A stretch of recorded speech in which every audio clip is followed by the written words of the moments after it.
सनातन पर फिर इंडी गठबंधन ने निशाना साधा है। शरद पवार ने विवादित बयान दिया है। हिंदुत्व के सहारे फांसीवाद, हिंदुत्व के सहारे फांसीवाद, बीजेपी की विचारधारा गौमूत्र है। बीजेपी की विचारधारा गौमूत्र है, मतलब किसी की विचारधारा पे सवाल खड़े कर दीजिए, भगवान राम पे सवाल खड़े कर दीजिए, आस्था पर सवाल खड़े कर दीजिए, सनातन के लिए आप शब्दों का इस्तेमाल कर दीजिए, तो क्या प्रेम जी आप बड़े नेता बन जाते हैं जो ऐसे शब्द इस्तेमाल कर रहे हैं वो लोग? और जवाब दीजिएगा राजीव जी के। बारंबार इसलिए शब्दों का प्रयोग करते हैं क्योंकि अब ये जो है हिंदू द्रोही वक्तृत्व ही कर सकते हैं, हिंदू द्रोही कर्तृत्व नहीं कर सकते। जब ये सत्ता में तो हिंदू आतंकवाद की थ्योरी श्रीमान शरद पवार की पार्टी ही महाराष्ट्र में ले आई थी। गृह मंत्रालय शरद पवार की पार्टी के पास ही महाराष्ट्र का था जब पहली बार हिंदुओं को आतंकवादी घोषित करने का षड्यंत्र रचा गया। 1993 में जब मुंबई में श्रृंखलाबद्ध बम विस्फोट हुए तब उसमें हिंदू आतंकवादी संगठनों का समावेश है, ये बयान भी इन्होंने दिया। तो इस तरह की हरकतें लगातार मुंबई बम कांड के अभियुक्तों के फाइनेंसेस को बचाने का दुष्कर्म, और ये मुंबई पुलिस कमिश्नर की जो एसआईटी टीम बनी थी उसकी मिनट्स ऑफ मीटिंग में है कि किस तरह से मुख्यमंत्री रहते हुए श्रीमान शरद पवार ने लगातार मुंबई बम कांड के फाइनेंसेस को बचाने का कुकर्म किया। और जब ये रक्षा मंत्री थे तो दाऊद इब्राहिम गिरोह के लोगों को रक्षा मंत्रालय की विमान में लेकर चलते थे। तो इनसे इसी तरह की हरकतें होंगी।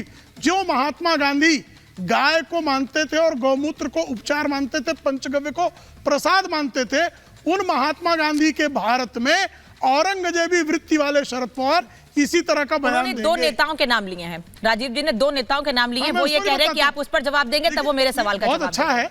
संजय निषाद ने जब बयान दिया था तो राजीव जी की पार्टी हमारे साथ ही थी, गठबंधन तोड़ के भागे नहीं। तो कितने दोगले हैं समझ लीजिए, एक बात इनका दोगलापन समझ लीजिए।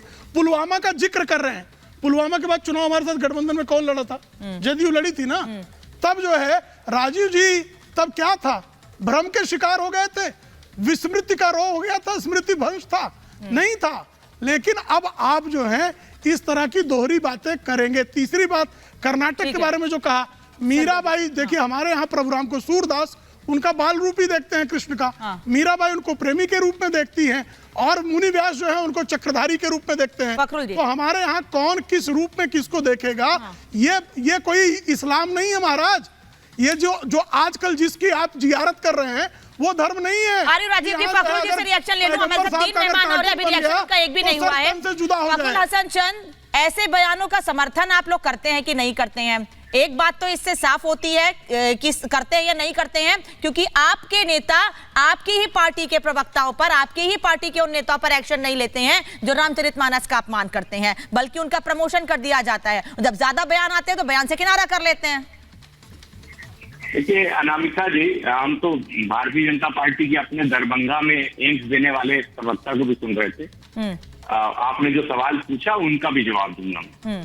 हम जब आप हमारे सवाल उठाते हैं कि हमने किसी का प्रमोशन कर दिया, तो एक नाम अभी रह गया है जिसको संजय निषाद के साथ जोड़ लीजिए। उत्तर प्रदेश के डिप्टी सीएम थे दिनेश शर्मा जी, माता सीता पे क्या बयान दिया था और आज उनका प्रमोशन करके क्यों उनको राज्यसभा भेज दिया गया है, इसका सवाल भी तो भारतीय जनता पार्टी को देना चाहिए।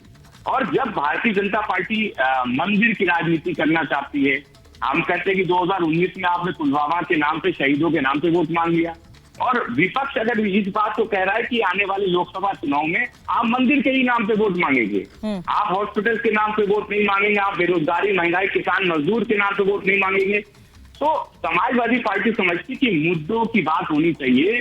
केवल और केवल धर्म की अच्छा सहारा लेके भारतीय जनता पार्टी सत्ता हासिल करना चाहती है, धर्म से भी इनका कोई लेना देना नहीं है।